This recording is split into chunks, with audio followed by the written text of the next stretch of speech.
Ah,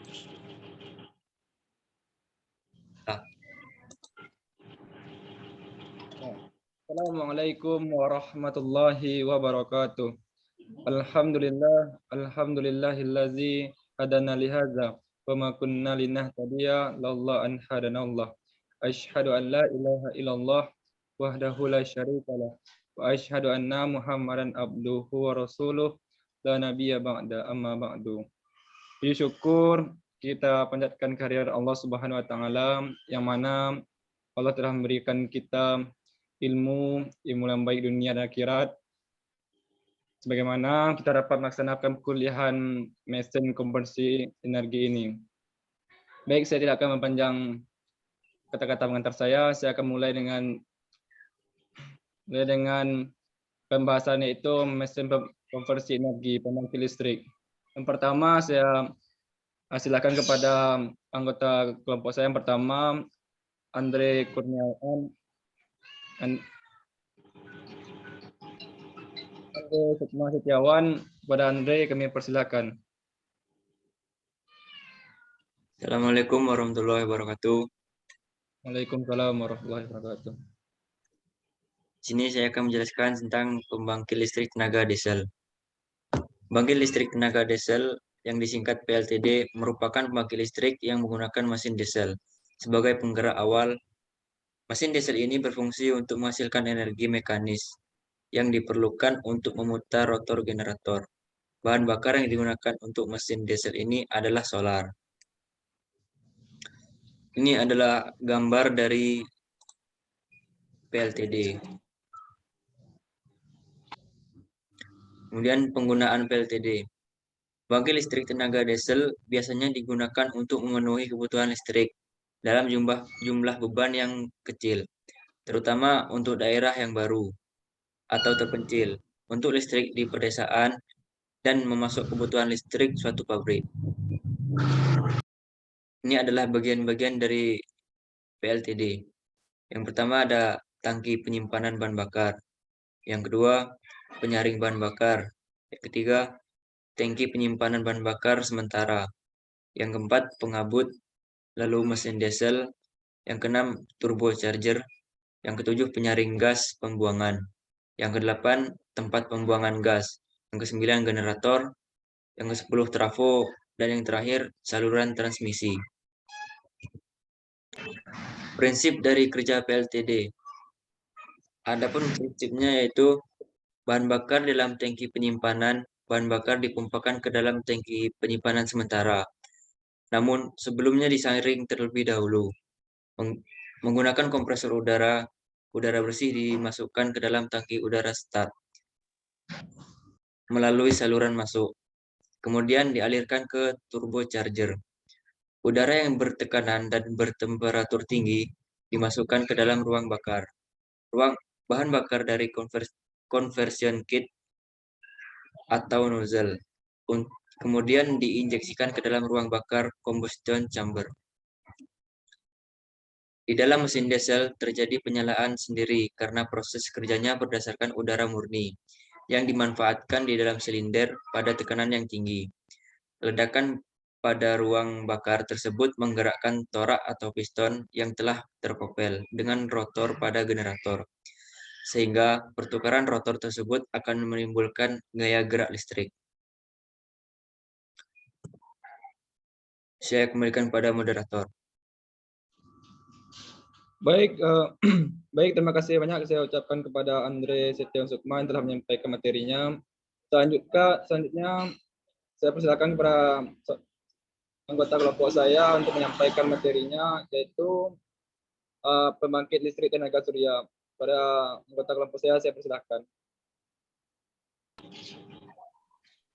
Baiklah, saya akan membacakan sedikit materi tentang pembangkit listrik tenaga surya. Pembangkit listrik tenaga surya adalah pembangkit listrik yang mengubah energi surya menjadi energi listrik. Pembangkitan listrik dengan energi surya dapat dilakukan secara langsung menggunakan fotovoltaik atau secara tidak langsung dengan pemusatan energi surya. Berikut gambar dari PLTS. atau pembangkit listrik tenaga surya.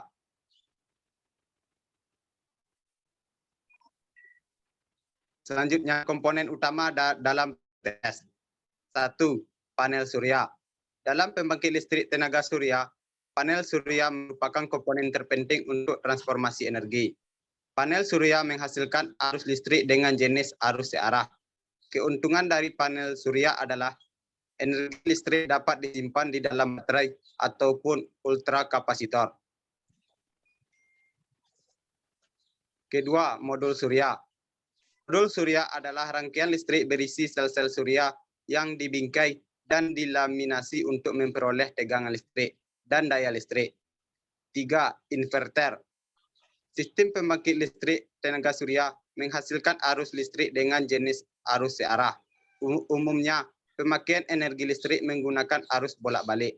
Karenanya, arus searah diubah terlebih dahulu menjadi arus bolak-balik menggunakan inverter agar dapat digunakan oleh pemakai energi listrik. Berikut keunggulan dari PLTS. Pembangkit listrik tenaga surya dapat dimanfaatkan untuk menyediakan akses listrik di kawasan perdesaan. Proses pembangkitan energi listrik menggunakan energi surya bersifat melimpah di daerah yang disinari matahari sepanjang tahun. Selain itu, pembangkit listrik tenaga surya juga tidak memerlukan bahan bakar. Di daerah pedesaan, bahan bakar umumnya dijual dengan harga yang mahal karena sulit untuk diperoleh dalam jumlah banyak.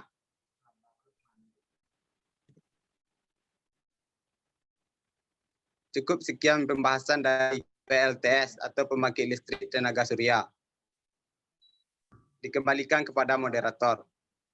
Baik, terima kasih banyak saya ucapkan kepada Muhammad Ramlan yang telah menyampaikan materi tentang pembangkit listrik tenaga surya. Selanjutnya saya persilakan kepada Muhammad Farhan menjelaskan tentang pembangkit listrik tenaga air. Saya kepada Muhammad Farhan, saya persilakan. Terima kasih kepada moderator. Baiklah, di sini saya akan menjelaskan tentang pembangkit listrik tenaga air atau PLTA. PLTA adalah pembangkit listrik yang mengandalkan energi potensial dan kinetik dari air untuk menghasilkan energi listrik dengan menggunakan media kerja air. Secara umum, PLTA adalah mesin konversi energi yang terdiri dari dam, reservoir, penstock, turbin, draft tub, powerhouse, dan electricity terminal. Dan inilah berikut gambar dari PLTA. Selanjutnya, komponen pembangkit listrik tenaga air. Yang pertama ada bendungan. Komponen ini berfungsi untuk menampung air dalam jumlah yang besar karena turbin membutuhkan pasokan air yang cukup dan stabil. Tak hanya itu, bendungan ini juga berperan untuk mengendalikan banjir. Yang kedua ada pipa. Pipa berfungsi untuk menyalurkan dan mengarahkan air ke cerobong turbin.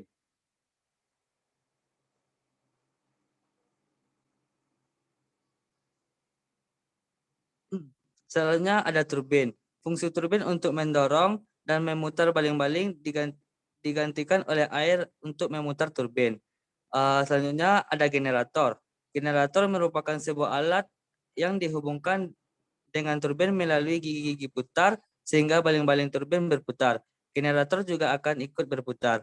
Alat ini memanfaatkan perputaran turbin untuk memutar kumparan magnet di dalam generator sehingga terjadi penggerakan elektron yang membangkitkan timbulnya arus listrik AC.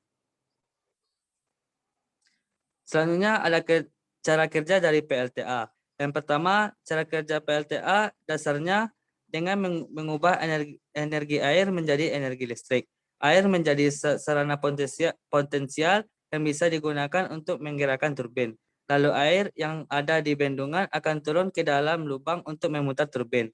Yang kedua, ada perputaran turbin tersebut akan menghasilkan energi mekanik yang dikonversi melalui generator menjadi energi listrik.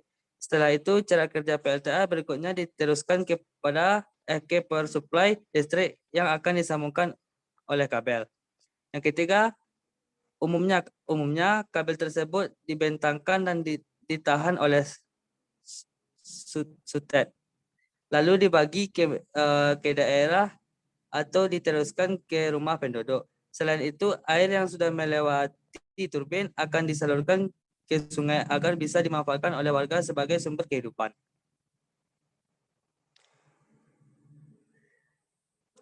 Mungkin cuma sekian, saya kembalikan kepada moderator. Baik, terima kasih banyak saya ucapkan kepada Muhammad Farhan yang telah menjelaskan materi tentang pembangkit listrik tenaga air.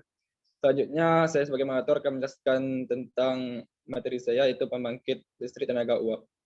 Apa itu pembangkit listrik tenaga uap? Yaitu pembangkit listrik tenaga uap yaitu merupakan jenis pembangkit yang menggunakan uap panas untuk memutar turbin. Uap panas yang digunakan dapat berasal dari proses penguapan air melalui boiler. Pembangkit ini menggunakan bahan bakar batu bara maupun bahan bakar minyak untuk memanaskan air.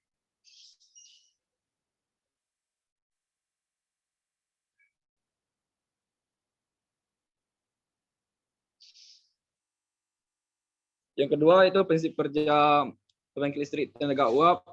Yang pertama dimulai dari pengambilan air laut dengan menggunakan pompa air laut, sea water pump. Proses pertama pengolahan air adalah dengan disaring terlebih dahulu untuk menghilangkan kotoran-kotoran atau sampah-sampah yang berukuran cukup besar. Setelah itu air diinjeksikan dengan klorin untuk membuat mabuk biota laut yang ada di air laut. Sehingga biota laut tidak membuat sarang atau berkembang biak di tube kondenser dan pipa lain CWP. Setelah itu air menuju ke destination plant. Di destination plant air ini air laut adalah diolah untuk menghilangkan kadar garam dari air laut. Desalination plant di PLTU 3 Jawa Timur Tanjung awal-awal menggunakan RO, reverse osmosis. Prosesnya adalah dengan memompakan air laut untuk masuk ke dalam vessel yang di dalam terdapat membran semi-permeable. Pada proses ini molekul garam tidak dapat menembus membran sehingga yang mengalir hanyalah molekul air saja. Sehingga setelah melewati proses RO air laut akan berubah menjadi air tawar dan ditampung pada freshwater storage tank.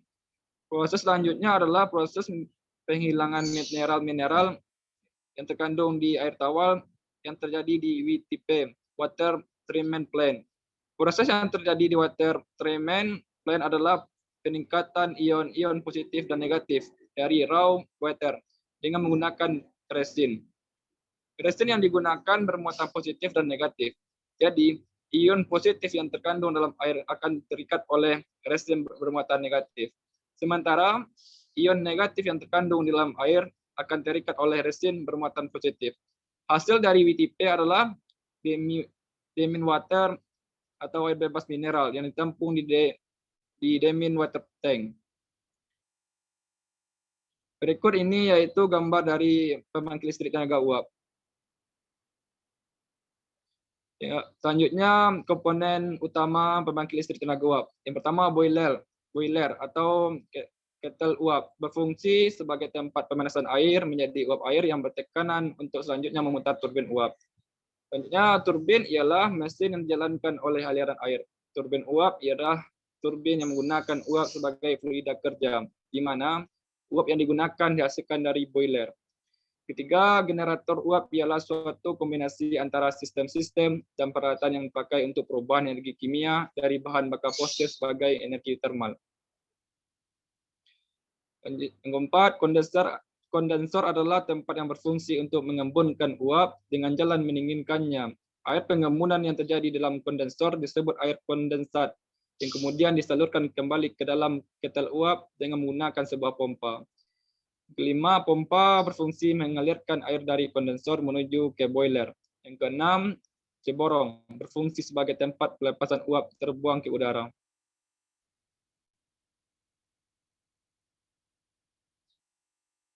Selanjutnya yaitu kelebihan dan kekurangan PLTU. Untuk kelebihan yang pertama yaitu teknologi sudah matur. Yang kedua, biaya bahan bakar rendah. Yang ketiga, usia pakai lebih lama. Dan untuk yang kekurangan PLTU itu sendiri, yang pertama biaya investasi awal tinggi, yang kedua emisi karbon tinggi, yang ketiga lokasi tidak fleksibel, sebisa mungkin dekat pelabuhan atau sumber air yang besar untuk pendinginan. Selanjutnya dampak negatif dari pembangunan pembangkit listrik tenaga uap. Yang pertama dampaknya yaitu dari beberapa sistem pembangkit listrik yang saat ini beroperasi, pembangkit listrik tenaga uap batubara masih merupakan sistem pembangkit yang paling murah. Namun juga dengan konsekuensi lingkungan yang paling parah. Biaya operasi PLTU batubara kurang lebih 30% lebih merendah dibandingkan sistem pembangkit listrik lainnya yang operasional. Berbagai dampak negatif baik terhadap kesehatan maupun lingkungan dapat muncul karena terlepasnya gas-gas polutan dari PLTU batubara. PLTU batubara melepaskan gas-gas polutan ke udara yang menyebabkan terjadinya hujan asam yang dapat mengakibatkan kerusakan pada tanaman. Pengaruhnya antara lain adalah timbulnya bintik-bintik pada permukaan daun. Selanjutnya, proses konversi energi pada pembangkit listrik tenaga uap. Yang pertama, energi kimia dalam bahan bakar diubah menjadi energi panas dalam bentuk uap bertekanan dan temperatur tinggi. Yang kedua, energi panas atau uap diubah menjadi energi mekanik dalam bentuk putaran. Yang ketiga, energi mekanik diubah menjadi energi listrik. Baik, saya sebagai moderator materi tentang PLTU itu sendiri itu saya sampaikan. Terima kasih banyak. Saya sebagai moderator banyak maaf apabila ada kesalahan kata maupun pengucapan, saya minta maaf. Wabillahi taufik wal hidayah. Wassalamualaikum warahmatullahi wabarakatuh.